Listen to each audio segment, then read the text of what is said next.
Hello, first graders. It is Miss B here. I'm going to read another book to you guys today. Today, the book that I've picked out is called Brave Irene. And it is a really great book. And before we get started, I want to talk to you about something that I know you've heard about at school. So at school during morning meeting or maybe during other times throughout the day, your teachers or other people in the building might have said to own the moment. So before we talk about what that means, I want you to think about it. What do you think own the moment means? So turn and tell somebody near you. And if there isn't anybody near you, just think about it for yourself. What does own the moment mean? Okay, so own the moment means that it's not about you, but it starts with you. It means that you're present in the moment, okay? So if you're owning the moment, that means that you're doing all the work required to achieve great results. That means that you're adjusting and adapting. That means that you might fail sometimes, but you're gonna fail forward. And that means that you own your own behavior. When you make a mistake, you don't blame someone else or complain or defend yourself. You just own it and move on. And that also means that you do the right thing, especially when it's a hard choice. So you're a leader. And when you do all those things, you make a difference with your actions, your attitudes, and your words. Okay, so I want you to think about that as I read Brave Irene, because she owned the moment so many times in this book. So I want you to get a comfy spot to listen as I read. And I will say that this book is a little bit long. It's totally worth it, but you might need to pause and stand up, get a drink of water, stretch for a second. And that's okay if you need to. Just pause it and continue when you're ready, okay? All right, Brave Irene. So before I read, I'm gonna let you go ahead and do a sneak peek. So I want you to take a look at the pictures and guess what you think might happen in this book. And ignore my Post-it notes. They're there to remind me of my ideas.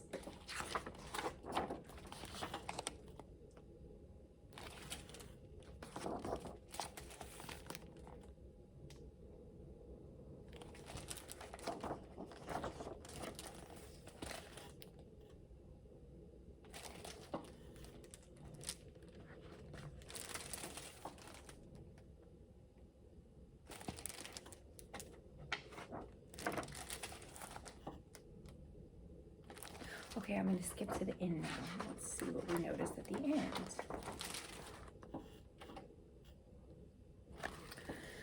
So I want you to think what might happen in this story. All right, let's go ahead and get started. Brave Irene. Mrs. Bobbin, the dressmaker, was tired and had a bad headache, but she still managed to sew the last stitches in the gown she was making. "It's the most beautiful dress in the whole world," said her daughter Irene. "The Duchess will love it." "It is nice," her mother admitted, "but Dumpling, it's for tonight's ball and I just don't have the strength to bring it. I feel sick." "Poor Mama," said Irene. "I can get it there." "Oh no, Cupcake, I can't let you," said Mrs. Bobbin. "Such a huge package, and it's a long way to the palace. Besides, it's starting to snow." "Oh, but I love snow," Irene insisted. She coaxed her mother into bed, covered her with 2 quilts, and added a blanket for her feet. And then she fixed her some tea with lemon and honey and put more wood in the stove. With great care, Irene took the splendid gown down from the dummy and packed it in a big box with plenty of tissue paper. And when they say dummy, they mean mannequin. "Dress warmly, Pudding," her mother called in a weak voice, "and don't forget to button up. It's cold out there and windy."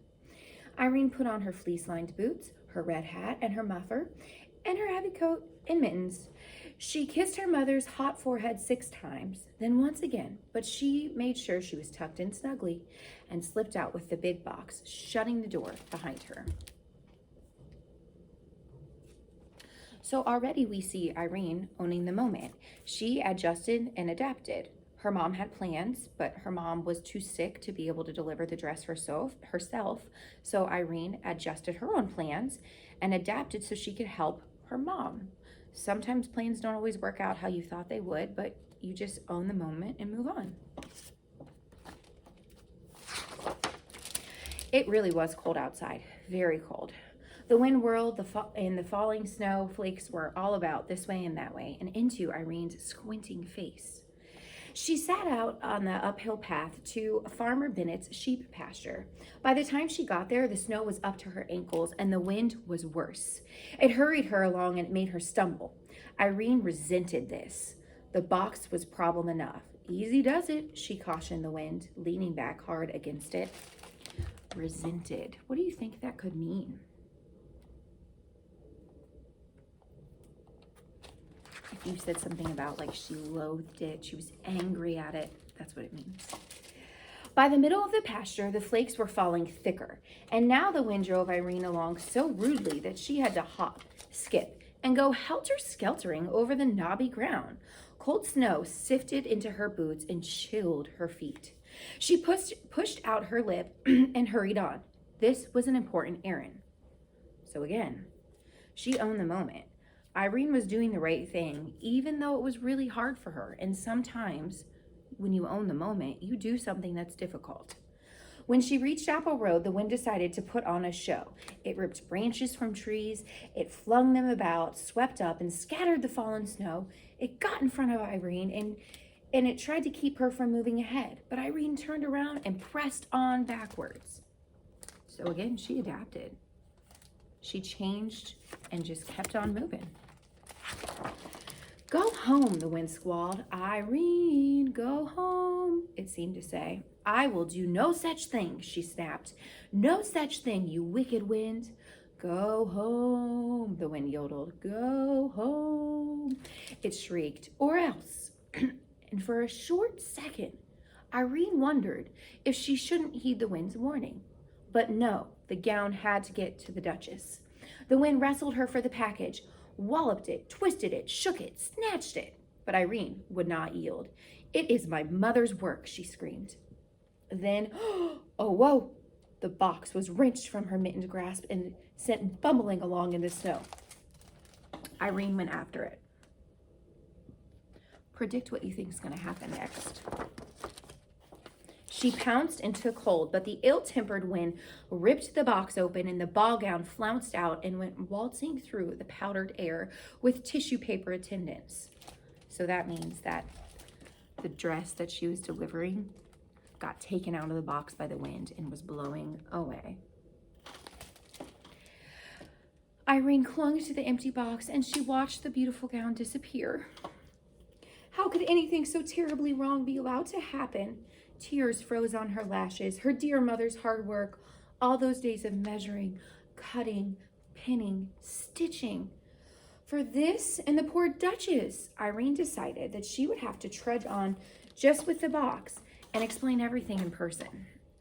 So she was going to own what happened, right? She had the choice to CBD, which is complain, defend, or blame, but she didn't. She just kept deciding that she was going to tell them what happened. She wasn't going to complain about how cold it was or blame the wind or defend herself. She was just going to own that she did lose the dress and move forward, which is definitely owning the moment. She went shuffling through the snow. Would her mother understand? She wondered, that it was the wind's fault and not hers. Would the Duchess be angry? The wind was howling like a wild animal. And suddenly Irene stepped in a hole and fell over with a twisted ankle. She blamed it on the wind. Keep quiet, she scolded. You've done enough damage already. You've spoiled everything, everything. The wind swallowed up her words, and she sat in the snow in great pain, afraid that she wouldn't be able to go on. But she managed to get to her feet and start moving. It hurt. Home, where she wanted to be, where she and her mother could be warm together, was far behind. It's got to be closer to the palace, she thought, but where any place was in all this snow, she couldn't be sure. So she felt like giving up, but she was going to fail forward. She was going to continue to move forward. And she plowed on, dragging furrows with her sore foot. The short winter day was almost done. Am I still going the right way? She wondered. There was no one around to help her. Whoever else was there in the snow-covered world was far, far away and safe indoors. Even the animals in their burrows. Oh, she just went plodding on. Soon, night took over. She knew in the dark that the muffled snow was still falling. And she could feel it. She was cold and alone and in the middle of nowhere. Irene was lost. She had to keep moving. She was hoping she'd come to a house, any house at all, and be taken in. She badly needed to be in someone's arms, and the snow was above her knees now. She shoved her way through, clutching the empty box. So again, she could have given up, but she failed forward. She shoved her way through the snow. She was asking how long a small person could keep this struggle up when she realized the snow was getting lighter. There was a soft glow coming from somewhere below her. She waded toward this glow and soon was gazing down a long slope at a brightly lit mansion. It had to be the palace. Irene pushed forward with all her strength. So she owned the moment. Sloosh, thump, she plunged down and was buried in the snow. She had fallen off of a little cliff. Only her hat and the box in her hand stuck out above the snow. Even if she could call for help, no one would even hear her. Her body shook, her teeth shattered. Why not freeze to death, she thought, and let all the troubles end? Why not? She was already buried. Okay, so do you think she's going to give up? Do you think she's going to stop owning the moment? Let's see. And never see my mother's face again? Her good mother who smelled like fresh baked bread? And in an explosion of fury, she flung her body about to free herself and was finally able to climb up on her knees and look around. So she kind of got a second hope and thought, nope, I'm going to push forward. How to get down to that glittering palace? As soon as she raised the question, she had the answer. She laid the box down and she climbed aboard, but it pressed into the snow and stuck. She tried again and again. And instead of climbing on, she leaped and the box shot forward like a sled. The wind raced after Irene, but it couldn't keep up. In a moment, she would be with people again, inside where it was warm, and the sled slowed and jerked to a stop on paving stones. So she owned the moment, right? She changed her plans. She thought of an idea. She adapted so that she could overcome. She used that box that once held the dress to become her sled. And the time had come to break the bad news to the Duchess. With the empty box clasped to her chest, Irene strode nervously towards the palace. But then her feet stopped moving and her mouth fell open. She stared. Maybe this was impossible, yet there it was, a little way off and over to the right, hugging the trunk of a tree, the beautiful ball gown. The wind was holding it there. So if she hadn't owned the moment, she would have never got to this point where she found the dress. "Mama!" Irene shouted. "I found it!" She managed somehow, despite the wind's meddling, to get the gown off the tree and place it back in the box.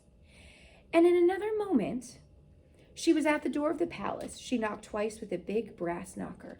The door opened and she burst in. She was welcomed by cheering servants and delirious Duchess. They couldn't believe that she had come over the mountain in such a storm, all by herself. She had to tell the whole story, every detail, and she did. So, because Irene pushed through and owned the moment, she overcome some pretty hard challenges, and her outcome was that she did it. She pushed through, she faced some pretty hard times, but she came out on the other side stronger. And then she asked to be taken right back to her sick mother, but that was out of the question, they said, because the road that ran around the mountain would not be cleared till morning. "Don't fret, child. Your mother is surely sleeping now. We'll get you there first thing tomorrow." Irene was given a good dinner as she sat by the fire, the moisture steaming off her clothes, and the Duchess, meanwhile, got into her freshly ironed gown before the guests began arriving in their sleighs. So Irene's hard work paid off, and she got to sit in a warm, cozy house with some good food and comfy clothes in front of a fire. What a wonderful ball it was. The Duchess in her new gown was like a bright star in the sky. Irene in her ordinary dress was radiant. She was swept up into dances by handsome aristocrats who kept her feet off the floor to spare her ankle. Her mother would enjoy hearing all about it. Early the next morning, when snow had long since ceased falling, Mrs. Bobbin woke from a good night's sleep, feeling much improved. She hurried about and she got a fire going on the cold stove. And then she went to look in on Irene. But Irene's bed was empty. So she ran to the window and gazed out the white landscape. No one out there. Snow powder fell from the branch of a tree. "Where is my child?" Mrs. Bobbin cried. She whipped on her coat to go out and find her. And when she pulled the door open, a wall of snowdrift faced her. But peering over it, she could see a horse-drawn sleigh hastening up the path. And seated on the sleigh, between two large men, was Irene herself, asleep but smiling. Would you like to hear the rest?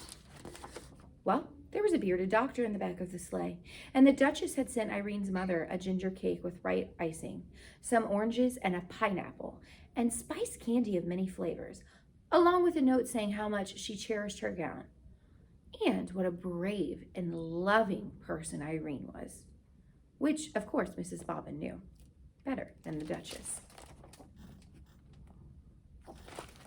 Okay, so again, Irene owned the moment, right? She knew that it wasn't about her.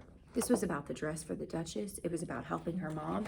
And she pushed through and was present in the moment. And because she did that, she achieved really great results. She adjusted and adapted her plan.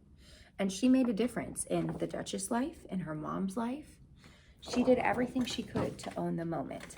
So I'm going to end this by saying, I want you to think about a time that you own the moment. About a time that you could have given up, but you didn't. Or about a time when you had to adjust your plans and adapt to have a different outcome, okay? So I want you to think about all of that, and I hope that you guys have a great rest of your day, and remember to own the moment. Bye, guys.